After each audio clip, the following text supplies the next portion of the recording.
அபிவிருத்தி அலுவலர்கள் சேவையின் தரம் 2 உள்ள அலுவலர்களுக்கு நடைபெறுகின்ற வினைத்திறமைகான் தடைப்பயிற்சியான 2வது வினைத்திறமைகான் தடைப்பயிற்சி. அதனுடைய 2வது வினாத்தாள் நிதி நடைமுறைகள் மற்றும் அரச பெறுகை நடைமுறைகள் என்பவற்றை உள்ளடக்கியதான வினாத்தாளுக்கான இன்னும் ஒரு வழிகாட்டல் செயலமர்வில் சந்திக்கிறோம். இது 2024 மே மாதம் நடைபெறுகின்ற நிதி நடைமுறைகள் தொடர்பான செயலமர்வின் நிறைவு செயலமர்வாக இருக்கும். இதுவரையில் நாங்கள் பேசிய விடயங்கள் தொடர்பில் முழுமைப்படுத்தியதாக பேசாவிட்டாலும் கணிசமான அளவுக்கு முழுமையானதாக பேசியிருக்கிறோம். இன்னும் சில விடயங்கள் அவர்கள் வரையறுத்து சொல்லப்பட்ட முதல் 5 அத்தியாயங்களும் மற்றும் பெறுகை நடைமுறைகளும் என்று சொல்லுகிற போது நிச்சயமாக 13வது அத்தியாயமாக இருக்கிற களஞ்சியம் என்பதையும் நாங்கள் பேச வேண்டியதாக இருக்கும். பெறுகை என்பது களஞ்சியத்தோடு தொடர்புடையது. மற்றும் அடிப்படையான சில கணக்கீட்டு விடயங்கள் இந்த 5 அத்தியாயங்கள் வரையிலான பகுதி மற்றும் 13ஆம் அத்தியாயம் பெறுகை வழிகாட்டி என்பவற்றுக்கு வெளியே இருக்கக்கூடிய பொதுவான விடயங்களை நாங்கள் பேச வேண்டும். தொடர்ந்து வருகிற ஜூன் மாத செயலமர்வில் ஆர்வமுடையவர்கள் தொடர்ந்து கலந்து கொள்ள முடியும். அப்படி தொடர்ந்து கலந்து கொள்ளுகிற போது நாங்கள் சில விடயங்கள் இன்னும் புதிதாக பேசலாம். மற்றது செயலமர்வு ஒருபோதும் ரிப்பீட் ஆகிருக்காது. ஏற்கனவே பேசப்பட்ட விடயங்களை அப்படியே திருப்பி பேசுவதாக இருக்காது. அதுக்கு அவசியம் இல்லை. சரிதான். இந்த செயலமர்வினுடைய ஆரம்பத்தில் இணைந்தவர்களுக்கும் இறுதி செயலமர்வில் இணைந்தவர்களுக்கும் ஒரே விதமான பயன் கிடைக்கும் வகையில், அது மட்டுமல்ல இந்த செயலமர்வோடு சம்பந்தமே இல்லாதவர்களுக்கும் அதே அளவு பயன் கிடைக்கும் வகையில் நடைபெறுகிற ஒவ்வொரு செயலமர்வும் யூடியூப் தளத்தில் பதியப்பட்டிருக்கிறது. அப்போது நீங்கள் தயவு செய்து தாமதமாக வந்தவர்கள் அந்த விடயத்தின் மீது கவனம் செலுத்தி திரும்ப ஒருக்கா பார்த்து கொள்ளுங்கள். மற்றது இந்த குழுக்கள் ஏற்கனவே பதியப்பட்ட அனைத்து விடயங்களும் மீள ஒரு தடவை பகிரப்படும். அதனால் யாருக்கும் அசௌகரியம் இருந்தால், திரும்ப திரும்ப பகிர்ற போது அசௌகரியம் இருந்தால் அதை கொஞ்சம் பொறுத்து கொள்ளுங்கள். தாமதமாக வந்தவர்கள், இந்த குழுவில் இருந்து விலகி திரும்ப இணைந்தவர்கள், தொழில்நுட்ப குறைபாடுகள் காரணமாக அல்ல சில செட்டிங் காரணமாக அந்த ஆவணங்கள் அழிக்கப்பட்டு போயிருக்கிற வாட்ஸ்அப்பை கொண்டிருக்கிறவர்கள், இவர்கள் எல்லோருக்கும் பயன் கிடைக்கிற வகையில் அது திரும்ப பகிரப்படும். மற்றது இந்த கற்பித்தலுக்கு மேலதிகமாக நான் ஒரு விடயத்தை உங்களோட பேச விரும்புகிறேன். முக்கியமாக தரப்பட்ட இந்த பாடக்குறிப்புகள், காணொளிகள், ஒளிப்பதிவு எல்லாவற்றையும் நீங்கள் இயலுமான வரைக்கும் பாடக்குறிப்புகளாக தயார் செய்து கொள்ளுங்கள். பாடக்குறிப்புகளை தயார் செய்த பின்பாக ஒவ்வொரு தலைப்புகளும் எப்படி கேள்வியாக வரும் என்று நான் சொல்லியிருக்கிறேன். இப்படி கேட்பார்கள், இப்படி கேட்கலாம் என்று சொல்லித்தான் கதைச்சிருக்கிறேன். அப்போ அந்த தலைப்புகளை போட்ட பின்னால் அந்த தலைப்பின்கள் உள்ளடங்குகிற விடயங்களை, இப்போ உதாரணமாக பெறுகை குழுக்கள் என்று சொல்லி சொன்னால் பெறுகை குழுக்கள் 5, அவ்வளவுதான். அந்த 5 எங்கே இருக்கின்றது நீங்கள் அதன் பக்க இலக்கத்தை, உங்களுடைய பாடக்குறிப்பினுடைய பக்க இலக்கத்தை போட்டு வச்சுக்கொண்டா சரி. இப்படி செய்வதன் மூலமாக உங்களுக்கு சில நன்மைகள் கிடைக்கும். ஒன்று, நாங்கள் நீண்ட காலம் கையால் எழுதுகிற பழக்கத்தை விட்டுட்டோம். பரீட்சை மண்டபத்தில் எழுதுகிற போது எங்களுடைய கைகள் அல்லது கைகளினுடைய தசைநார்கள் ஆதரவு தராது எழுதுறதுக்கு. கைகளில் பிடிப்பு ஏற்படுறதுக்கு வாய்ப்பு இருக்குது. சரிதானே? கைகள் பிடிப்பு சொல்லுவாங்க, குரட்டிட்டுது கை என்று சொல்லி, அந்த மாதிரியாக ஏற்படுறதுக்கு வாய்ப்பு இருக்குது. அதை தடுக்கிறதுக்கு 1 மாத காலம் நீங்கள் தொடர்ச்சியாக கைகளுக்கு பயிற்சி செய்கிறதுக்கு இந்த எழுதுறது ஒரு வழிமுறை. 2வது, நீங்கள் எவ்வளவுதான் எத்தனை தடவை கேட்டாலும் எத்தனை தடவை வாசித்தாலும் அதை விட எழுதுவது பயன்மிக்கதாக இருக்கும். ஒரு தடவை எழுதுவது என்பது 7 தடவை வாசிக்கிற அளவுக்கு உங்களுடைய ஞாபகத்தை விருத்தி செய்யும்.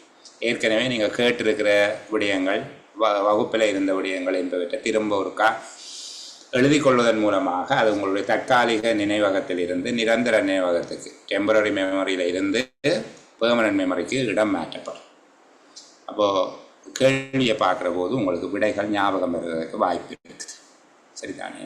இது தவிர கடந்த காலத்தில் நடைபெற்ற உங்களுடைய பரீட்சை மட்டுமல்ல, உங்களுடைய பரீட்சைக்கு ஒத்த பரீட்சைகளினுடைய சில வினாத்தாள்களையும் நான் உங்களோட பகிர்ந்திருக்கிறேன். இன்னும் சில வினாத்தாள்கள் அந்த தளத்தில் பகிரப்படும். இப்போ நீங்கள் படித்த விஷயத்துக்கும் அந்த வினாத்தாள்களுக்கு இடையிலான தொடர்பை கொஞ்சம் பார்த்துக்கொள்ளுங்க. அதை உய்த்துணருங்க. நீங்கள் படித்தது அது பயன்படுதா, உங்களால் ஒரு தன்னம்பிக்கையோடு அந்த வினாத்தாளை எதிர்கொள்ளக்கூடியதாக இருக்குமா, அந்த வினாத்தாளுக்கு முழுமையான ஒரு விடையை வழங்குவதற்கு உங்களுக்கு இருக்கிற அறிவு போதுமாக இருக்குதான்னு உங்களை நீங்களே ஒரு மீள் பரிசீலனை செய்து கொள்வதற்கு, ஒரு மீள் வாசிப்பு செய்கிறதுக்கு இது ஒரு களமாக இருக்கும். சரி, இவ்வளவுதான் நான் சொல்லக்கூடியது. மற்றது பெறுகை தொடர்பாக ஏற்கனவே பேசிய விடயங்கள் அது தொடர்பான ஆவணங்கள் பதிவிடப்படுவதோடு 2006ஆம் ஆண்டு தொடர்புடைய பருகை வழிகாட்டி உங்களுக்கு பதிவிடப்படும். 2019 பருகை வழிகாட்டி ஒன்று இருக்குது, நான் உங்களுக்கு ஏற்கனவே சொல்லியிருக்கிறேன். ஆனால் அது தற்போது பயன்பாட்டில் இல்லை. சரிதானே? ப்ரொக்யூமெண்ட் கைட்லைன் என்று சொல்லி 2019ஆம் ஆண்டு ஒன்று வெளியிடப்பட்டது. மிகவும் பெறுமதியான ஒன்று. ஆனால் அது பயன்பாட்டில் வராத ஒன்றா என்றதால் அதை நாங்கள் பேசுகிறது அவ்வளோ பொருத்தமில்லை. சரிதானே? 2144 68ஆம் இலக்க 2019 அக்டோபர் மாதம் 12ஆம் தேதி இடப்பட்ட இலங்கை ஜனநாயக சோசலிச குடியரசின் அதிவிசேட வர்த்தமானி 123 பக்கங்களோடு வெளியிடப்பட்டிருந்தது. மிகவும் சிறப்பான முறையில் அது வடிவமைக்கப்பட்டிருந்தது. இலங்கை ஜனநாயக சோசலிச குடியரசின் அரசியல் அமைப்பின் 156வது உறுப்புரைக்கு அமைவாக ஸ்தாபிக்கப்பட்ட ஒரு மிகவும் அற்புதமான ஒரு ஆவணம். ஆனால் இதை வச்சுக்கொண்டு கேள்வி கேட்க மாட்டார்கள் என்பதால் நான் அதை உங்களோட பேச இல்லை. இப்போ எங்கள்கிட்ட இருக்கிறது இதுதான், 83 பக்கங்கள் கொண்ட இலங்கை ஜனநாயக சோசலிச குடியரசின் பருகை வழிகாட்டி. இது பண்டங்கள் மற்றும் கட்டுமான வேலைகள் தொடர்பில் தேசிய பருகை முகவர் நிலையத்தினால் வெளியீடு செய்யப்பட்டிருந்தது. இதனுடைய உள்ளடக்கத்தை பார்த்தால் உங்களுக்கு தெரியும் இதுக்குள்ளே நீங்கள் என்னென்ன படிச்சிருக்கிறீங்க, என்னென்ன படிக்க வேண்டி இருக்குன்னு. ஒரு பருகை நடைமுறையினுடைய நோக்கம் என்ன அல்லது குறிக்கோள்களை என்று சொல்லி பார்த்துருக்கிறோம். பருகைக்கான ஒழுக்கவியல் பார்த்துருக்கிறோம். பருகை நடவடிக்கைகளோடு தொடர்புடைய சட்டங்களை பற்றியெல்லாம் நான் பேச இல்லை, அது எங்களுடைய மட்டத்தில் அது வேண்டாம். சரிதானே? அடுத்தது இந்த பகுதிகள் கொஞ்சம் பார்க்க வேணும். பருகை குழுக்கள் மற்றும் தொழில்நுட்ப மதிப்பீட்டு குழுக்களினுடைய கடமைகளவை என்பதை பற்றி கொஞ்சம் நாங்கள் கதைக்கிறோம். சரிதானே? பருகை குழுக்கள் மற்றும் தொழில்நுட்ப மதிப்பீட்டு குழுக்களினுடைய கடமை ஒவ்வொன்றும் தனியாக கேட்கறதுக்கு வாய்ப்பு இருக்குது. ஒரு பருகை குழுவினுடைய பணி என்ன, அதுபோல் தொழில்நுட்ப மதிப்பீட்டு குழுவினுடைய பணி என்னன்னு சொல்லி நான் இந்த ஆவணம் உங்களுக்கு தருவன் என்பதால் கொஞ்சம் விரைவுபடுத்திய வேகத்தில் தான் நான் அதை பேச போகிறேன். சரிதானே? அது தொடர்பில் நாங்கள் கொஞ்சம் விரைவான வேகத்தில் பார்க்கலாம். இதனுடைய நோக்கில் அந்த விடயங்கள் எல்லாம் ஏற்கனவே தெரிஞ்சது என்கிறதால அதை நாங்கள் விட்டுட்டு பருகை குழுக்கள், தொழில்நுட்ப மதிப்பீட்டு குழுக்கள் என்பவற்றினுடைய அதிகாரம் அல்லது பொறுப்பு, அவர்களுடைய பொறுப்புகள், கடமைகள் என்பவை தொடர்பாக பார்க்கிறோம். பருகை குழுக்களின் பொறுப்புகள், கடமைகள். சரிதானே? பருகை குழுக்களினுடைய பொறுப்புகளும் கடமைகளும் அவை. பருகை குழு உறுப்பினர்கள் ஒவ்வொருவரும் தனித்தனியாகவும் கூட்டாகவும் கீழ்வரும் விடயங்களுக்கு பொறுப்பாக இருக்க வேண்டும். ஒன்று, தங்களுடைய கையாளுகையின் கீழ் இருக்கக்கூடிய பருகை நடவடிக்கைக்கான நிதி கிடைக்கக்கூடியதாக இருக்கிறதா என்பதை உறுதிப்படுத்திக் கொள்ள வேண்டும். தங்களுடைய கையாளுகையின் கீழ் உள்ள பருகை நடவடிக்கைக்கு நிதி கிடைக்கக்கூடியதாக இருக்கிறதா என்பதை உறுதிப்படுத்திக் கொள்ள வேண்டும். இரண்டாவது, ஒப்பந்தம் வழங்குவதற்கான பருகை கால அட்டவணை. பருகை கால அட்டவணை என்றால் விண்ணப்பங்கள் கோரப்படுவதிலிருந்து ஒப்பந்தம் செய்யப்படுவது வரையிலான ஒரு டைம் சார்ட் என்று வையுங்களேன். சரி, இப்போ இந்த பருகை கால அட்டவணையை பரிசீலனை செய்து அதனோடு இணங்கி போவது, உடன்படுவது. முதலாவது கூட்டத்திலேயே பருகை திகதிகள், பருகையை விளம்பரப்படுத்துவதற்கான முறை, விலைக்கேள்வி ஆவணங்களை விற்பனை செய்வது, விலைக்கேள்வி ஆவணங்களை மூடுவது, விலைக்கேள்விகளை திறப்பது என்பவை தொடர்பாக தீர்மானித்துக் கொள்ள வேண்டும். பருகை குழுவினுடைய முதலாவது கூட்டத்திலேயே பருகை திகதி, பருகையை விளம்பரப்படுத்துவதற்கான முறைமை, விலைக்கேள்வி ஆவணங்களை வழங்குவது, விலைக்கேள்விகளை மூடுவது, இந்த பெட்டி எத்தனை மணிக்கு மூடுவது, திறப்பது என்பவற்றை தீர்மானிக்க வேண்டும்.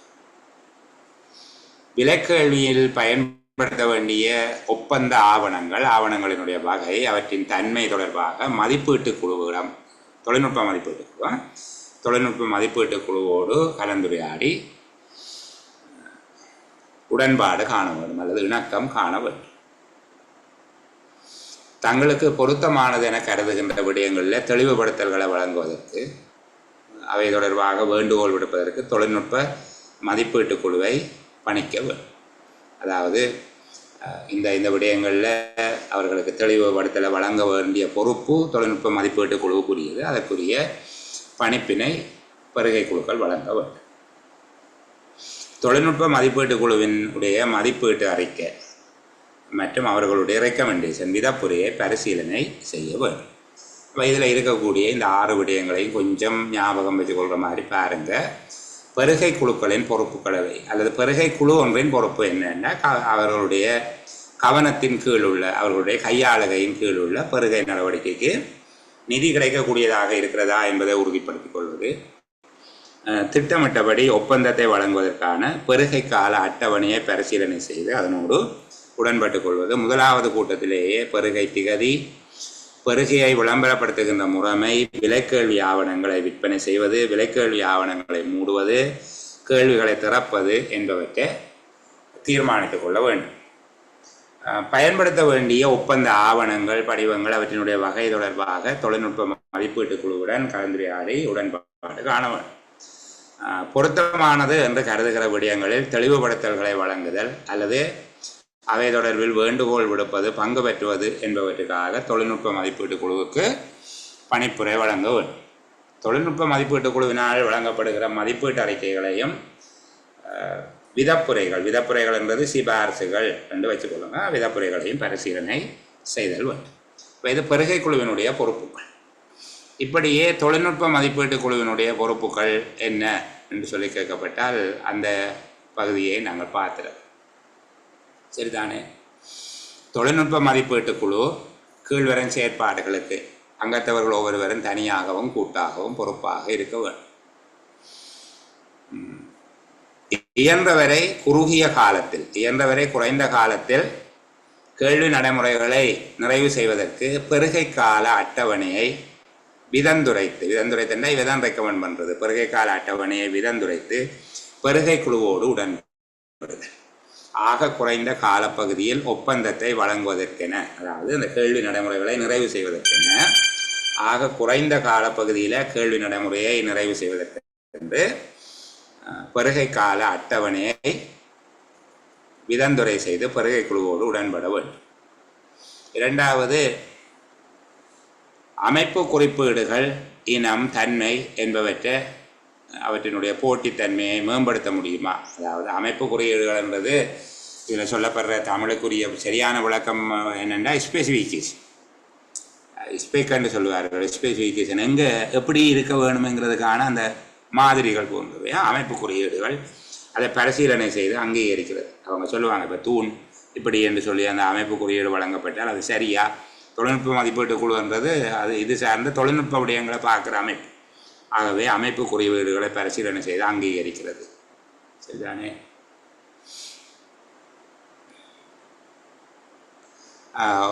அடுத்தது சில இடங்களில் விலைக்கேள்வி முடிவடைவதற்கு 10 நாட்களுக்கு முன்பாக விலைக்கேள்வியாளர்களிடமிருந்து அமைப்பு குறியீடுகள் தொடர்பில் ஆட்சேபனை கிடைச்சா, நீங்கள் சொல்கிற மாதிரி உலகத்திலேயே பொருள் இல்லைன்னு அவங்க சொன்னாங்க என்றால் அதை பற்றி ஒருக்கா மீளாய்வு செய்ய வேண்டும்.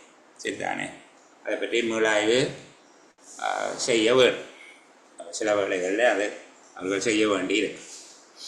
அடுத்தது, விலைக்கேள்வியாளர்களிடமிருந்து தேவையான தெளிவுபடுத்தல்களை எழுத்தில் பெற வேண்டியிருந்தால் அதை பெருகை நிறுவனத்துக்கு அது தொடர்பாக பணிப்புரை வழங்க வேண்டும். அவைகிட்ட இருந்து இது நீங்கள் எழுத்திலே அதுக்கு விளக்கந்திரை சொல்லி கேளுங்க. சரிதானே?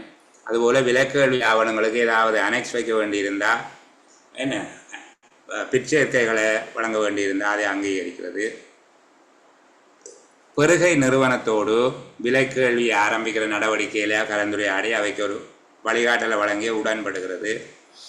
பெருகை குழுவினால் பணிக்கப்படுகிற போது கலந்துரையாடல்களில் பேச்சுவார்த்தைகளில் பங்கு பெற்றுவது, இந்த ஒப்பந்தத்தினுடைய வரைவு, பெருகை குழுவின் தீர்மானங்கள் போன்றவை சரியானது தானா என்பதை உறுதிப்படுத்துறதுக்கு அதை பரிசீலனை செய்து அபிப்பிராயம் வழங்குகிறது. இந்த விடயங்கள் எல்லாம் அவர்கள் முக்கியமான பொறுப்புடையவர்களாக இருப்பார்.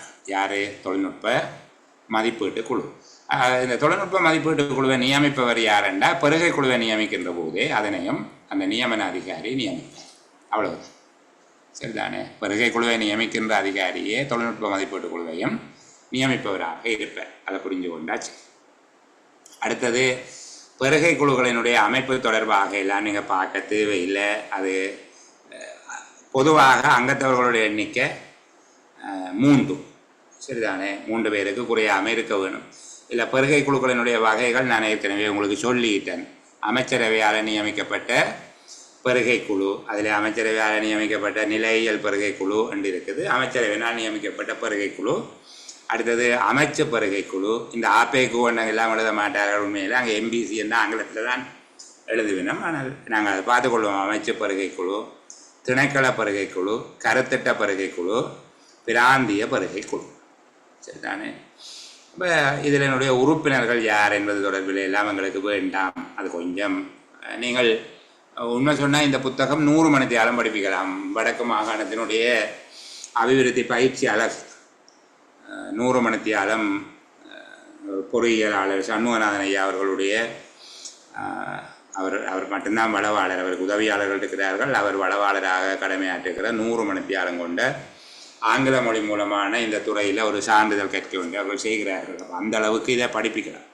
நான் சொல்கிறது ப்ரொக்யூமெண்ட் 100 மணித்தியாலமும் டிசிப்ளினரி ஆக்ஷன் 40 மணித்தியாலமும் படிப்பித்தால்தான் அது முழுமை வரும். அப்போ எங்களுக்கு முழுமையாக படிக்கிறது என்பது நான் ஏற்கனவே சொன்னது போல், நான் சில என்னுடைய நண்பர்கள், நண்பிகள், சகோதரர்கள், சகோதரிகளுக்கு சில தனிப்பட்ட செய்திகளில் கூட பேசுகிற போது அவர்களுடைய ஆர்வம் அல்லது இன்னும் அவர்களில் இருக்கிற சில எனக்கு ஆட்களை தெரியாமலே அவர்கள் என்னிடம் கேள்வி கேட்குற விதம் அல்லது அவர்கள் கொண்டிருக்கக்கூடிய ஆர்வத்தை அடிப்படையாக வச்சுக்கொண்டு நான் அவர்களை சொல்லுகிறேன், நீங்கள் தொடர்ந்து உயர்நிலை பரீட்சைகளுக்கு படியுங்க, எனக்கு தெரிஞ்சது சொல்லி தருகிறேன், இதை விட நல்லா அவங்கள பார்க்கணும் அப்படின்னு சொல்லி. சரி தானே? சில விட நான் அவர்களை ஒருபோதும் பார்த்ததாக கூட இருக்காது.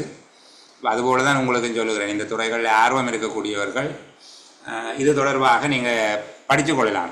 அதுக்கான வழிகள் இருக்குது. ஆனால் இப்போதைக்கு அது வேணாமா, அந்த பகுதியை விடுங்க. மற்றது இதில் சொல்லப்படாத சில விடயங்களை நான் உங்களுக்கு மேலோட்டமாக சொல்லி கொண்டு வரேன். இந்த கூட்ட குறிப்புகள் சம்பந்தமாக எல்லாம் வேணாம். ஓரளவுக்கு நான் அந்த பகுதிகளை உங்களுக்கு சொல்லிட்டேன். இந்த 3ஆம் அத்தியாயம் சகோதரங்கள் கொஞ்சம் படித்துக்கொள்ளும், சரிதானே? 3வது அத்தியாயம் தொடர்பில் நான் அதை உங்களுடைய பொருளடக்கத்துக்கு ஊடாகவே காட்டுறது நல்லது என்று நினைக்கிறேன். சரியா? பொருளடக்கத்தில் அந்த பகுதியை பார்த்தால் உங்களுக்கு இன்னும் பயனுள்ளதாக இருக்கும். பாருங்க, தேசிய பெருகை முகவர் நிலைய மதிப்பை இல்லையா? சரிதானே? அது இப்போது திரைசேரினால் மேற்கொள்ளப்படுகிறது. பொது நிதி பணிப்பாளர் நாயகத்தினால் அந்த தகவல்கள் மேற்கொள்ளப்படுகிறது. அப்போ அதை நீங்கள் விடலாம். தேசிய பெருகை முகவர் நிலையம் இப்போது செயற்பாட்டில் இல்லை, சரிதானே? பெருகை குழுக்கள், தொழில்நுட்ப மதிப்பீட்டு குழுக்களினுடைய கூட்டு பொறுப்பு, தனித்தனி பொறுப்பு, அது சரி. அந்த ஒவ்வொரு பெருகை குழுவை பற்றியும் சொல்லப்பட்டிருக்கு, அதை நீங்கள் விடலாம். பெருகை முறைகள் கொஞ்சம் பார்த்துக்கொள்ளணும், சரிதானே? முக்கியமாக நீங்கள் இந்த 3வது அத்தியாயத்துக்குள்ளே அதிகமான கேள்விகளை நீங்கள் எதிர்பார்க்கலாம். இவை ஒவ்வொன்று தொடர்பாக நான் ஏற்கனவே விளக்கம் சொல்லியிருந்தாலும் இதில் சொல்லப்பட்டிருக்கக்கூடிய இந்த 12 விடயங்கள் தொடர்பாகவும் இதில் இருக்கிறத திரும்ப ஒருக்கா படித்து கொள்ளுங்கள். நீங்கள் நோட்ஸ் கேட்டாக்கள் இருக்கிறீங்க தானே, நான் வேறு விதமாக நோட்ஸ் தருவேன். ஆனால் இதில் இருக்கிற இந்த புத்தகத்தில் இருக்கிறத பார்த்துக்கொள்ளுங்க. கணக்கையில் 83 பக்கம் இருக்குது. அதில் நிறைய தள்ளி ஒரு 5 பக்கம் முக்கியமான விடயங்கள் படிச்சிங்கன்னா காணும், சரிதானே? 5 இல்லை, சாரி, 10 பக்கம் படிக்கணும். இருக்குல்ல, 16 தொடங்கி 24 வரைக்கும், சரி, ஒரு 5 பேப்பர் படிக்க வரும். இந்த பகுதியை கொஞ்சம் கூட கவனம் எடுத்து படிங்க. நாங்கள் கடந்த கால வினாத்தாள்களை பார்க்குற போது கேள்வி ஆவணங்கள் தொடர்பில் தனியாக கேள்வி ஆவணங்கள் என்பதை நீங்கள் படித்து வச்சுருந்தா சரி, மற்றபடி அதை பற்றியெல்லாம் பார்க்க வேண்டாம். மதிப்பீடு செய்கிறது சாதாரணமாக அந்த மதிப்பீட்டின் போது என்னென்ன விஷயங்களை உரத்து வாசிக்க வேணுமெல்லாம் சொல்லி தந்தேன், அவ்வளவும் காணும், சரிதானே? இது முழுமை. அதுக்குள்ளே நீங்கள் உங்களை சிக்க வச்சுக்கொள்ள வேண்டாம். இப்போ நாங்கள் இப்போது இதில் இருக்கக்கூடிய சில விடயங்கள் இங்கொன்றும் அங்கொன்றுமாக, அதாவது ஒன்றுக்கொன்று தொலைவாக இருக்கக்கூடிய விடயங்களை ஒரே தொகுப்பில் நாங்கள் கொஞ்சம் பார்க்க போகிறோமா? ஒரே தொகுப்பாக நாங்கள் அதை பார்த்தோம் என்றால் உங்களுக்கு அது பயனுள்ளதாக இருக்கும் என்கிற அடிப்படையில் பெருகையின் போது கோரப்படுகின்ற உத்தரவாதங்கள் அல்லது பிணை பொறுப்புகள் எவை என்பது தொடர்பாக கொஞ்சம் கதைக்கும், சரிதானே? பெருகையின் போது கோரப்படுகின்ற உத்தரவாதங்கள் அல்லது பிணை பொறுப்புகள் ஒரு 4 விதமான பிணைகள் இங்கே சொல்லப்பட்டிருக்கு, அல்லது 4 விதமான உத்தரவாதங்கள் சொல்லப்பட்டிருக்கு. அந்த பகுதியை வச்சுக்கொண்டு நாங்கள் கதைப்போம். 4 விதமான பிணை பொறுப்புகளையும் முதல்ல பெயர் சொல்கிறேன். மீளளிக்க முடியாத வைப்பு. மீளளிக்க முடியாத வைப்பு, அதாவது மீள வழங்கப்படாத வைப்பு. இரண்டாவது விலை கேள்வி பிணை அல்லது விலை மனு பிணை அல்லது விலைகள் முறி என்று சொல்லி அதை சொல்வார்கள். முறி என்பது பிணையை குறிக்கும். நாங்கள் இதில் படித்த நாங்கள் பொதுச்சேவை ஆணைக்குழுவின் நடைமுறை விதிகள் தொடர்பாக படிக்கிற போது உத்தியோகத்தரை விடுவிப்பது தொடர்பாக அவருக்கு முறி ஒன்று இருக்கும் போது என்று பார்த்தோம். அதுதான் பிணை. விலை கேள்வி பிணை அல்லது விலை கேள்வி முறி அல்லது விலை மனு பிணை என்று சொல்லி சொல்கிறேன். அடுத்தது செயல் நிறைவேற்று பிணை. செயல் நிறைவேற்று பிணை அல்லது நிறைவேற்று முறி. முற்பண கொடுப்பனவு உத்தரவாதம். முற்பண கொடுப்பனவு உத்தரவாதம். இந்த நாளும் என்ன என்று சொல்லி நான் சொல்லுகிறேன். சரிதானே? முதலாவது மீளளிக்க முடியாத வைப்பு. மீளளிக்க முடியாத வைப்பு என்று சொல்லி கேட்கப்படுமாக இருந்தால், விலைக்கேள்வி ஆவணங்களை தயாரிப்பதற்கு ஏற்படுகின்ற செலவுகளை ஈடு செய்யும் நோக்கிலும், விலைக்கேள்வி ஆவணங்கள் தேவையற்றவர்கள் பெறுவதை தடுப்பதற்காகவும் மீளளிக்க முடியாத வைப்பு பெறப்படுகிறது. 2 நோக்கங்கள் சொல்லியிருக்கிறது. மீளளிக்க முடியாத வைப்பு சரிதானே? மீளச் செலுத்தப்படாத வைப்பு பணம். நீங்கள் டிபாசிட் பண்ணி ரிசிப்டை கொடுத்தா தான் அவர்கள் உங்களுக்கு அந்த ஃபார்ம்ஸ் டாக்குமெண்ட் அந்த செட் அப்படியே தருவினம். அது ஏன் காசு வேண்டி கொண்டு தான் அதை தருவினம்? இல்லாவிட்டால் எல்லா பலசரக்கு கடைக்காரரும் போய் டாக்குமெண்ட் பண்ணி கொண்டு வருவாங்க. அங்கே பருப்பு சீனி சுற்றி கொடுக்குறதுக்கு பேப்பர் தேவைண்டா, காசு இல்லாமலே பேப்பர் வாங்கலாம்னு சொல்லிட்டு எல்லாரும் போய் அங்கே கொடுக்குற அந்த டாக்குமெண்ட்டை வேணி கொண்டு வருவாங்க. ஆளுக்கு கொண்டு தாங்கன்னு சொல்லி கடையில் வேலை செய்கிறாங்களா 5 பேர் அனுப்பிவிட்டாலும் கணிசமான பேப்பர் வரும். நீங்கள் நினைக்கிற போல 2 பேப்பர் 3 பேப்பர் இல்லையா தான் யாராவது அந்த டாக்குமெண்டோட சம்மந்தப்பட்ட பிள்ளைகளுக்கு தெரியும். அப்போது விலைக்கேள்வி ஆவணங்களை தயாரிப்பதற்கு ஏற்படுகிற செலவுகளை ஈடு செய்தல், விலைக்கேள்வி ஆவணங்களை தேவையற்றவர்கள் பெறுவதை தடுத்தல் ஆகிய நோக்கங்களை அடிப்படையாக கொண்டு மீளளிக்க முடியாத வைப்பு பெறப்படுகிறது. மீளளிக்க முடியாத வைப்பு தொகை என்பது நியாயமானதாக இருக்க வேண்டும். இது மிகவும் உயர்வானதாக இருந்தால் விலைக்கேள்வியாளர்களுடைய எண்ணிக்கை குறைவடையலாம். சரிதானே? அதிக அளவில் மீளளிக்க முடியாத வைப்பு பணம் 10,000 என்று விட்டால் அவங்க சில கண்ட்ராக்ட் செய்தாலே 10,000 தான் லாபம் வரும்னு சொல்லிட்டு வராங்க. சரியா? இப்போ அந்த விடயத்தை உள்ளடக்கியதாக உங்களோட விட இருந்தால் சரி. 4 விஷயம் சொல்லியிருக்கிறீங்க. என்ன சொன்னீங்க?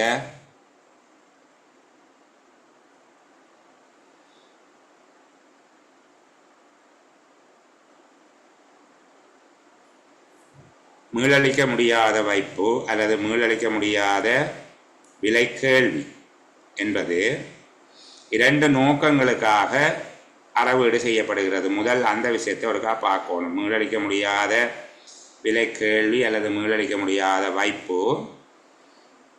2 நோக்கங்கள். ஒன்று என்ன சொல்லியிருக்கிறோம்? விலைக்கேள்வி ஆவணங்களை தயாரிப்பதற்கு ஏற்படுகின்ற செலவினை மீளப்பெறுவது. இரண்டாவது,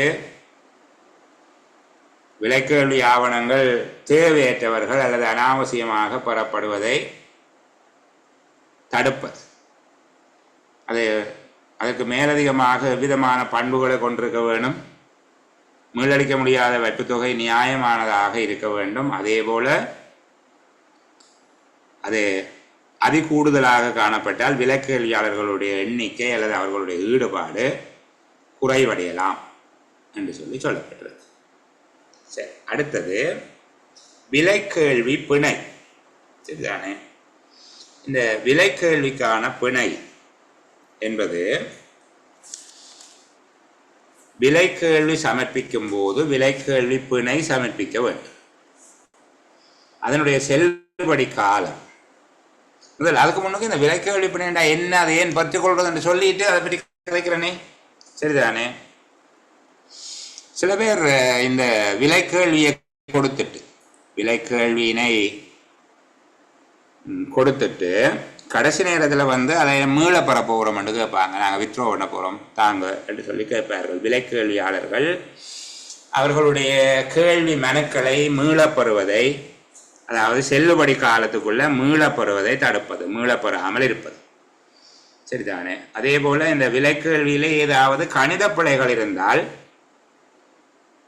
அதை அவர்கள் போட்டுட்டு தொகை எல்லாத்தையும் போட்டு கூட்டல் பிழையை விட்டுட்டு கூட்டுற தொகை உண்மையான தொகையிலும் பார்க்க குறைவாக அந்த கூட்டல் தொகையை காட்டுவார்கள். பிறகு அதை திருத்தி பார்க்குற போது கணித பிழை இருக்கும்.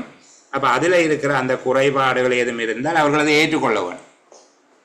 அவர்கள் கோரிய தொகை உண்மையான பெறுமதியாக இருந்தது என்பதை அவர்கள் ஏற்றுக்கொள்ள வேண்டும். அதை மறுத்தா இந்த கேள்வி பிணையில இருந்து அந்த பணத்தை அவர்கள் பிறகு நிறுவனம் பெற்றுக்கொள்ளும், சரிதானே? அதே போல் விலைக்கேள்வி ஆவணத்தில் குறிக்கப்பட்ட காலத்துக்குள்ள செயல் நிறைவேற்று பிணை என்று சொல்லி கொண்டு இருக்குது. அந்த பிணையை அவர்கள் சமர்ப்பிக்க வேண்டும். சமர்ப்பிக்காவிட்டால் இந்த விலை கேள்வி பிணையில இருந்து அது அளவீடு செய்யப்படும். இது ஒரு காசு டிபாசிட் பண்ணி வச்சிருக்கிற அந்தந்த பிழை செய்தினோம்னா அந்த காசவே கிடைக்காம போயிடும். அதான் பிரச்சனை, சரிதானே? கேள்வி ஒப்பந்தம் செய்யாமல் விட்டினோம் என்றாலும் இந்த காசு அவர்களுக்கு கிடைக்காது. அதுதான் விலை கேள்வி பிணை. விலை கேள்வி பிணை என்றது இவர்கள் பிட் கொடுத்துட்டு, அதாவது விலை மனுவை கொடுத்துட்டு அதை அந்த செல்லுபடி காலத்துக்குள்ள திருப்பி கேட்கறது. கணித பிழை இருந்தால் இல்லை அது நாங்கள் போட்டதோ தான் அடம் பிடிக்காம இருக்கிறது.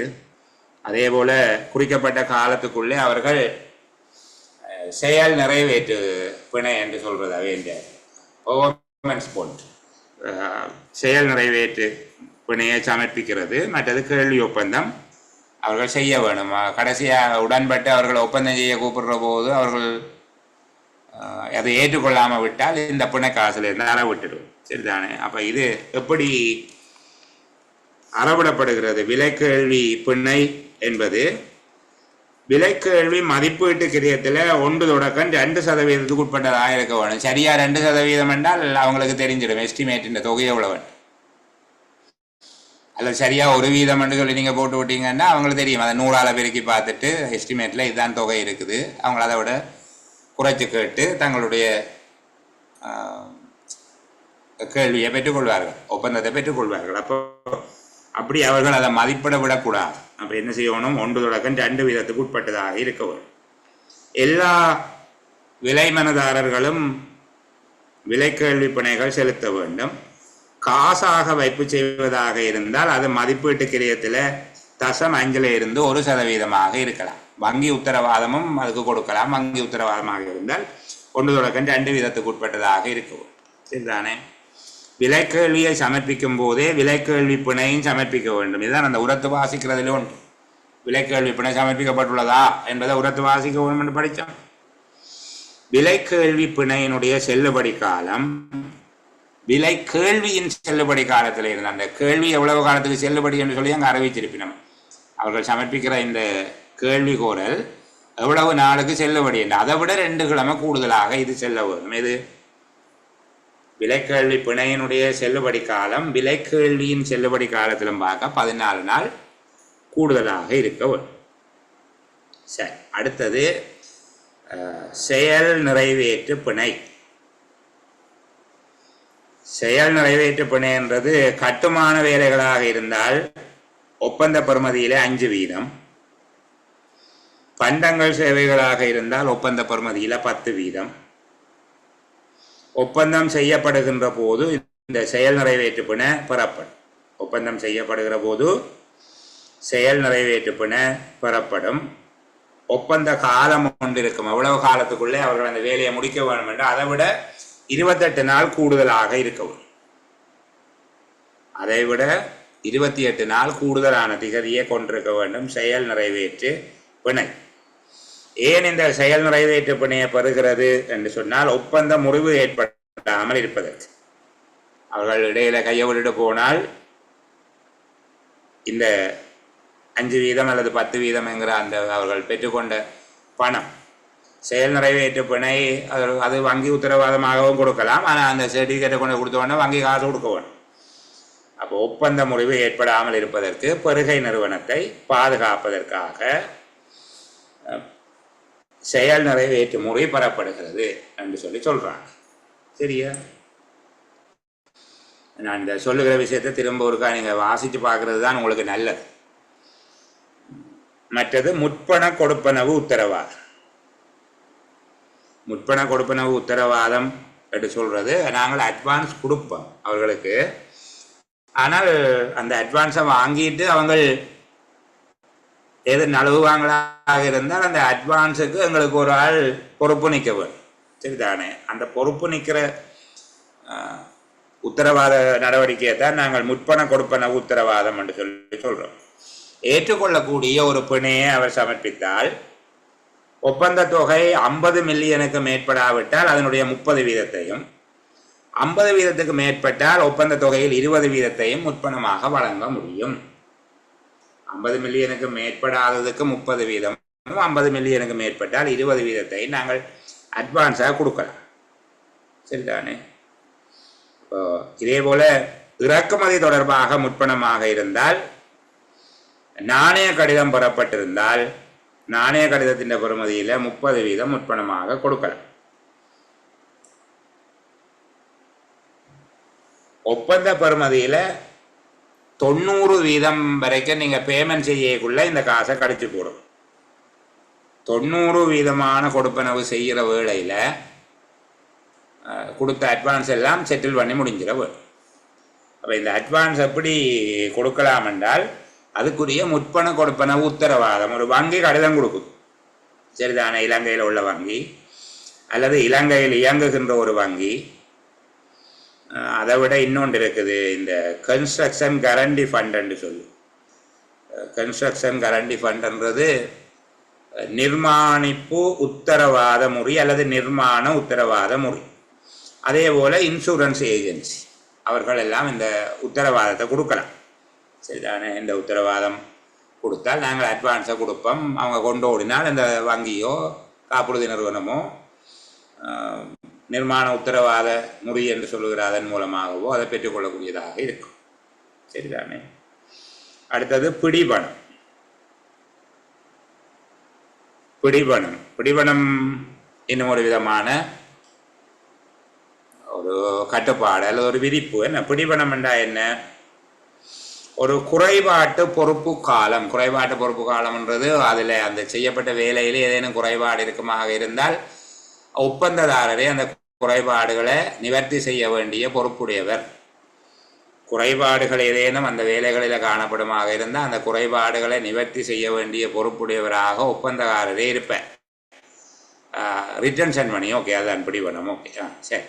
அப்போது குறைபாட்டு பொறுப்பு காலம் என்பது அந்த ஒப்பந்த வேலையில் ஏற்படுகிற குறைபாடுகளை நிவர்த்தி செய்கின்ற பொறுப்பினை ஒப்பந்ததாரர்கள் கொண்டிருப்பார்கள். அது பெரும்பாலும் 1 வருடமாக இருக்கிறது.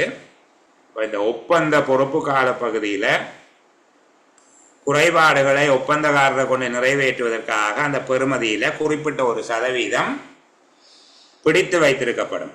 அவ்வாறு வைத்திருக்கப்படுகிற தொகை பிடிபணம் அல்லது வைத்திருக்கை பணம், ரிட்டன்ஷன் மணி என்று அழைக்கப்படும். சரிதானே?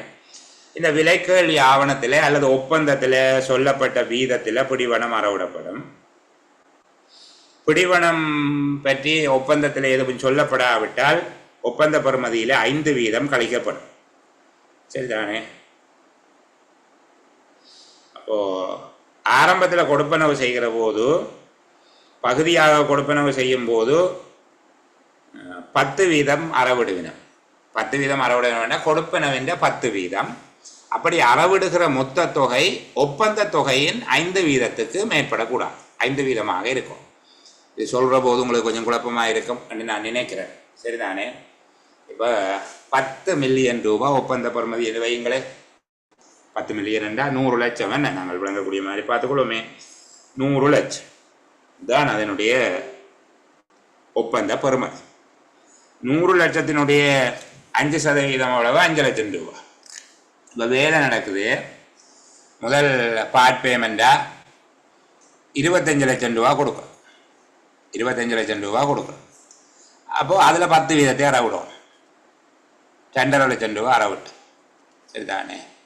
பிறகு திருப்பி ஒரு 20 லட்சம் ரூபா கொடுக்குறோம், அதுலேயும் 10 வீதம் அறவிடும், 2 லட்சம் ரூபா. இப்போ 4,50,000 ரூபா அறவிட்டாச்சு. அதான் 10 வீதம் 10 வீதம் என்று சொல்லி அறவிட்டு கொண்டு வா. அப்போது பகுதி கொடுப்பனவு செய்கிற போது அதில் 10 வீதம் அறவிட வேணும். சரிதானே? ஒப்பந்த பெறுமதியில் 5 வீதத்துக்கு சமமான தொகை அறவிடப்படும் வரையில் 10 வீதம் அறவிட வேணும் என்றால் இப்போ நாங்கள் 45 லட்சம் கொடுத்துட்டோம். அடுத்த தரம் ஒரு 15 லட்சம் கொடுக்குறோம். இப்போ அது இந்த அறவிட வேண்டிய தொகை 10 வீதம் என்று பார்த்தா 1,50,000 ரூபா. ஆனால் 1,50,000 ரூபா அறவிட்டம் என்றால் பிடிபணம் 6 லட்சமாக போய். இப்போ நாங்கள் 3வது கொடுப்பனவின் போது அவர்கிட்ட 50,000 ரூபா தான் அறவிடும். என்ன மொத்தமாக 5% வரும் வரைக்கும் தான் அறவிடும், ஒப்பந்த தொகையில் 5%. ஆனால் பகுதி கொடுப்பனவுகள் மேற்கொள்ளும் போது அவற்றில் 10 வீதம் 10 வீதம் பிடிச்சு கொண்டு வர வேணும். அது ஒப்பந்த பெறுமதியின் 5 வீதம் வரும் வரையில் அதனை அறவிட வேண்டும் என்று சொல்லப்பட்டிருக்கு. சரிதானே? இந்த பிடிபணம் தொடர்பாக பெருகை நிறுவனம் வேலையை எங்கள்கிட்ட செய்து எங்கள்கிட்ட ஒப்படைச்சிட்டது. அப்போது பிடிபணத்தில் 50 வீதத்தை அவர்களுக்கு விடுவிக்கலாம். சரிதானே? அவர்களுக்கு 50 வீதத்தை விடுவிக்கலாம். அந்த குறைபாட்டு பொறுப்பு காலம் அல்லது சேத திருத்த காலம் முடிவுற்ற பின்னர் மீதி 50 வீதத்தையும் அறவிடலாம். இவர் அந்த மிகுதி 50 வீதத்துக்கு பிடிச்ச காசின் அரைவாசியை நாங்கள் வேலை முடிஞ்சு அவர் எங்கள்கிட்ட ஒப்படைக்கைக்குள்ளே கொடுக்கலாம். மிகுதி அரைவாசியை வச்சிருக்கோம். அதாவது 5 லட்சம் ரூபா இப்போ பிடிச்சி வச்சிருக்கிறோம். அவர் வேலை முடிஞ்சு எங்கள்கிட்ட திறப்பு தரையக்குள்ளே நாங்கள் அதில் 2.5 லட்சம் ரூபாவை கொடுக்கலாம். மிகுதி 2.5 லட்சம் பிடிச்சி வச்சிருக்கணும். அதுக்கும் அவர் உத்தரவாதம் சமர்ப்பிப்பாராக இருந்தால், எதுவும் பிரச்சனையாக இருந்தால், அது நான் பொறுப்பன்ற ஒரு பேங்க் கடிதம் தரமாக இருந்தால் அதையும் அவருக்கு நாங்கள் கொடுக்கலாம். சரிதானே? அதையும் நாங்கள் விடுவிக்கலாம். ஒப்பந்தக்காரர் 2வது 50%க்கும் பாதுகாப்பு உத்தரவாதம் சமர்ப்பிப்பாராக இருந்தால் 2வது 50%த்தையும் விடுவிக்கலாம். சரி, இவ்வளவுதான் வருகை தொடர்பாக உங்கள்கிட்ட கேட்கப்படக்கூடிய முக்கியமான கேள்விகள் என்பது என்னுடைய ஊக்கம். இது தவிர ஒரு களஞ்சிய விதி என்கிற ஒரு விடயம் இருக்குது. அதை நான் உங்களுக்கு காட்சிப்படுத்துகிற வரைக்கும் ஒரு சிறிய இடைவேளை தந்து நீங்கள் கொஞ்சம் காத்திருக்க வேணும். ஒரு 2 நிமிஷம்.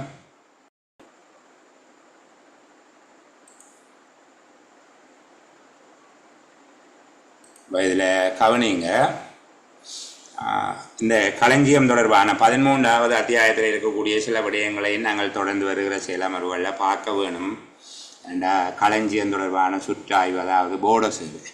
சரிதானே? போர்ட் ஆஃப் சர்வே அதில் படிவம் 47, 66, அதாவது பயன்படுத்தப்பட முடியாத பொருட்கள் மற்றும் இருப்பு பொருட்கள் தொடர்பான மதிப்பீடுகள் மேற்கொள்ளப்படுகிற விதம், அந்த வருடாந்த மதிப்பீட்டு சபை மற்றும் பயன்படுத்த முடியாத பொருட்களுக்கான சுற்றாய்வு சபை என்பவற்றினுடைய பணிகள் என்பவை தொடர்பாகவும், நிறுவனம் ஒன்று பொருட்களை பெறுவதற்கு, நிறுவனம் ஒன்று பொருட்களை வழங்குவதற்கு ஆதாரமாக வைத்திருக்க வேண்டிய ஆவணங்கள் என்ன, இது தவிர களஞ்சிய விதி என்று சொல்லி ஒன்று இருக்குது. என்னுடைய ஞாபகம் சரியாக இருந்தால் 763 இருக்க வேண்டும். சரிதானே? 763வது நீதி ஒழுங்கு விதியாக இருக்க வேணும். நான் அதை சரி பார்த்து சொல்லலாம். சில விட எதையும் ஞாபக மறதியாக சொல்லலாம். இப்போ களஞ்சிய விதி என்று சொல்லி ஒன்று இருக்குது. அந்த களஞ்சிய விதி என்றால் என்ன என்று சொல்லி எங்களுக்கு தெரிஞ்சிருக்க வேணும். சரிதானே? அதே போல் களஞ்சிய பொருட்கள் என்றால் என்ன, 763 தான் களஞ்சிய விதி என்பது. அதை இருப்பு பொருள் விதி என்று சொல்கிறது. களஞ்சிய விதி ஒரு நிறுவனம் தன்னுடைய களஞ்சியப்படுத்தல் தொடர்பாக உருவாக்கி கொள்ளுகிற ஒரு ப்ரொசீஜர், ஒரு நடைமுறை என்பதாக அதை வச்சுக்கொள்கிறேன். அப்போ இந்த களஞ்சிய விதி என்றால் என்ன, அதனுடைய உள்ளீடுகள் என்ன என்பதை பற்றியும், அதே போல் களஞ்சிய பொருட்கள் அல்லது இருப்பு பொருட்கள் என்றால் என்ன, 715வது நிதி ஒழுங்கு விதியில் சொல்லப்பட்டிருக்கு. இருப்பு பொருட்கள் இதெல்லாம் படிப்பிச்சு விட ஒரு எக்ஸாமில் கேட்டாங்க, இருப்பு பொருட்கள் என்பதனுள் அடங்காதவை எவை என்று சொல்லி அவங்க இந்த ஒன்றும் படிப்பிக்கல, அது இவர் படிப்பிச்சதை விட மிச்சம் எல்லாம் கேள்வியாக வந்தது என்று சொல்லி சொன்னாங்க. இப்போ இருப்பு பொருட்கள் என்று சொல்கிறது ஒரு திணைக்களம் தனக்குரிய சேவைகளை செய்வதற்கு தேவையான எந்த ஒரு பொருளையும் இருப்பு பொருட்கள் என்பது உள்ளடக்கம். ஒரு திணைக்களம் தன்னுடைய சேவைகளை வழங்குவதற்கு தேவையான எந்த பொருளும் இருப்பு பொருட்கள் என்பதனால் கருதப்படுகிறது. பொறித்தொகுதி, இயந்திர வகைகள், உபகரணங்கள், இணைப்புகள், விலங்குகள், இடத்துக்கு இடம் எடுத்து செல்லக்கூடிய பொறித்தொகுதிகள், உபயோகிக்கத்தகாத பொருட்கள், மீட்ட பொருட்கள் ஆகிய அனைத்தும் இருப்பு பொருட்கள் என்பதனுள் அடங்கும். ஆனால் கட்டடங்கள், காணி, நிற்கின்ற மரங்கள் இருப்பு பொருட்கள் என்பதனுள் அடங்காது. விளங்குதா? அங்கே கேள்வி கேட்டான். கட்டடங்கள், காணி, நிற்கின்ற மரங்கள் என்பவை இருப்பு பொருட்கள் என்பதற்குள்ளே வராது. நிற்கிற மரங்கள்னா பச்சை மரம், சரிதானே? கட்டடங்கள் இருப்பு பொருட்களுக்குள்ளே வராது. அது இன்வென்டரைசரில் பதிஞ்சு கட்டடம் ஒரு வருஷம் இருக்குதான்னு சொல்லி செக் பண்ண தேவையில்லை. கட்டடம், காணி, நிற்கின்ற மரங்கள் என்பவை அது ஆதனங்களாக இருக்குமே தவிர அது பதிவேடுகளில் பதிகிற சொத்துக்கள் அல்லது இருப்பு பொருட்களாக இருப்பதில்லை, சரிதானே? அதுபோல் களஞ்சிய பொறுப்பாளர், களஞ்சிய உத்தியோகத்தர் என்று சொல்லியிருக்கிறேன். களஞ்சிய பொறுப்பாளர் என்று இப்போதைக்கு மேலோட்டமாக இந்த பகுதியை வழங்கப்படுது. ஏன்னா ப்ரொக்யூமெண்ட் காலையில் தாவின போது அது கொஞ்சம் நீங்கள் ஏற்கனவே உரைச்சி போயிருப்பீங்க. களஞ்சிய பொறுப்பாளர் என்கிறவர், முதல் களஞ்சிய உத்தியோகத்தர் என்கிறவர் அது தொடர்பான ஒரு நிர்வாக அதிகாரி, அதாவது பொருட்களை பெறுவதற்கு, அதை கொடுக்கறதுக்கு, அதை வச்சிருக்கிறதுக்கு கட்டளை பிறப்பிக்கிறவராக இருப்பார். களஞ்சிய காப்பாளர் என்றால் அதை எடுத்து வாங்கி, சரிதானே, அதை எடுத்து வாங்கி அதை கணக்கு வச்சிருந்து கொடுத்து இப்படி செய்கிற ஆளாக இருப்பார். அப்போ அவர்களுடைய ஒவ்வொருவருடைய பணியும் என்ன என்பது பற்றியும், அதே போல் வருடாந்த சுற்றாய்வு சபை மற்றும் பாவனைக்கு உதவாத பொருட்களினுடைய சுற்றாய்வு சபை தொடர்பாகவும், அத்தோடு இருப்பு பொருள் விதி, நான் ஏற்கனவே சொன்னது போல் 763 என்ன இருப்பு பொருட்களினுடைய விதி தொடர்பாகவும், அல்லது களஞ்சிய விதி என்றும் அதை சொல்கிறது, களஞ்சிய விதியில் உள்ளடங்குகிற விடயங்கள் என்ன என்பது தொடர்பாகவும் நாங்கள் தொடர்ந்து வருகிற செயலமர்வுகளில், ஜூன் மாதத்தினுடைய செயலமர்வில் அதை பேசுவோம். ஜூன் மாத செயலமர்வில் கலந்து கொள்ள நேர பொருத்தம் அல்லது வேறு ஏதேனும் பொருத்த குறைபாடு இருக்கிறவர்களுக்காக தான் இந்த பகுதியை அறிமுகப்படுத்தி விட்டன, சரிதானே? நான் எதையும் கைகளுக்குள்ளே பொத்தி வச்சிருக்கிற விருப்பம் இல்லாத, அப்போ யாராவது செயலமர்வில் கலந்து கொள்ள இயலாமல் இருந்தால் ஒரு கால் இந்த பகுதிகளை உள்ளடக்கியதாக உங்களுடைய பார்வையை செலுத்தி கொள்ளுங்க. தொடர்ந்து எங்களோட இணைந்து பயணிக்கிறவர்களை பொறுத்தவரையில் நான் உங்களோட பேசுகிறேன், சரிதானே? மற்றது நிதி நடைமுறைகள், நிதி ஒழுங்கு விதிகள் தொடர்பான புத்தகம் முழுமையாக உங்களுடைய குழுவில் பதிவிடப்பட்டிருக்குது. அதுபோல் தாபன விதி தொகுதி 1, தொகுதி 2 பதிவிடப்பட்டிருக்குது. பொதுச்சேவை ஆணைக்குழுவின் நடைமுறை விதிகள் பதிவிடப்பட்டிருக்கு. முழுவதையும் பிரிண்ட் எடுத்து இப்போ உடனே படிக்க வேணுமென்றில்லை, மென் பிரதிகளாக சேமித்து கொள்ளுங்கள். அதுபோல் நாங்கள் இதுவரைக்கும் பார்த்து பேசிக்கொண்டிருந்த பெருகை வழிகாட்டி 2006 உங்களுடைய குழுவில் பதிவிடப்படும். இந்த ஆவணங்களை எங்கேயாவது மென்பிரதிகளாக சேமித்து வச்சுக்கொள்ளுங்கள், இதுதானே? எதிர்காலத்தில் அவற்றை பயன்படுத்துகிற ஒரு சந்தர்ப்பம் ஒன்று வரலாம். அதுபோல் சில பிள்ளைகள் என்னட்ட பாலந்துறை போன்ற பிரதேசங்களில் இருக்கக்கூடிய, நேற்று முன்தினமும் ஒரு சகோதரி இவற்றினுடைய சிங்கள வடிவங்களை பற்றி கேட்டிருந்தாங்க. அதை நான் அவர்களுக்கு கொடுத்துருக்கிறேன். யாருக்காவது சிங்கள வடிவம் தேவைப்பட்டால் அதை பெற்றுக்கொள்ளுங்க. அதே போல் கமகேசரனுடைய ஒழுக்காற்று நடைமுறை தொடர்பான வடிவம் யாரோ கேட்டிருந்தார்கள். அவருடைய செய்தியை நான் அகற்றி விட்டேன். எனக்கு தனிப்பட்ட செய்தியாக அனுப்பியிருந்தாங்க. நான் அழைக்கிற போது தவறுதலாக அழைச்சிட்டேன். எனக்கு யாருன்னு தெரியல, அதெல்லாம் ரெக்கார்டிங்கில் சொல்கிறேன். எனக்கு திரும்ப ஒரு செய்தி அனுப்பினால், இமெயில் அட்ரஸ் அனுப்பியிருந்தவங்க நான் அதை அழைச்சிட்டேன். திரும்ப ஒரு செய்தி அனுப்பினால் நிச்சயமாக நான் அதை திருப்பி அவங்களுக்கு அனுப்பி வைப்பேன், சரிதானே? இவ்வளவு தான் நான் இன்றைக்கு பேசுகிற விடயம். நான் நினைக்கிறேன் ப்ரொக்யூமெண்ட் ஓரளவுக்கு நான் மேலோட்டமாக முடிச்சிட்டேன். இது தொடர்பில் நீங்கள் ஏதாவது உங்களுடைய அபிப்பிராயங்கள், ஆலோசனையும் சொல்லலாம், சரிதானே? கருத்துக்கள், கண்டனங்கள் எது சரி இருந்தால் அதுக்காக காத்திருக்கிறேன். ரெக்கார்டிங்கை இந்த அளவில் நிப்பாட்டு.